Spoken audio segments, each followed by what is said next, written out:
High, কেমন আছেন আপনারা? আমরা লাঙ্গুরদাঙে পৌঁছে গেছি। আর পায়ে হেঁটে আসতে পারিনি, গাড়িতেই এসেছি। প্রচণ্ড টায়ার্ড ছিলাম। আর ওইটা দেখছেন, ওই হোমস্টেতেই আমরা ছিলাম।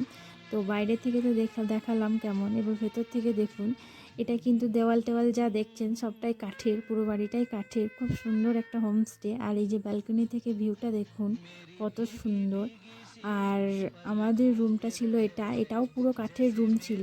আর এখানে এসে ওরা আমাদেরকে গলাতে খাদা পরিয়ে দিয়েছিল। আমি একটা নেপালি বিয়ে বাড়িতে গেছিলাম, তখন বলেছিলাম খাদাটা কি জিনিস।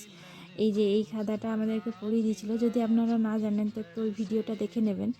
আর সন্ধেবেলাতে আমরা এই যে বারবিকিউ হচ্ছিল আমাদের, তো খুব সুন্দর একটা সন্ধেবেলা কাটিয়েছি।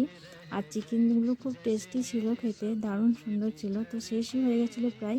এরপর কি করব, সেই জন্য কিছু আলুও দিয়ে দিয়েছিলাম, আলু পোড়া খাচ্ছিলাম। শীতকালে তো এসব পোড়া জিনিস খেতে খুব ভালোই লাগে। আর এরপর আমাদের ঘরে ফেরার পালা। তো প্রকৃতির দৃশ্য নিয়ে তো আমি আর কিছু বলবো না, যা বলবেন আপনারা। আর আরও যদি এরকম অনেক ভিডিও আপনারা পেতে চান তো আমার চ্যানেলটা সাবস্ক্রাইব করে দেবেন, ফলো করে দেবেন এবং আমার পাশে থাকবেন। ধন্যবাদ।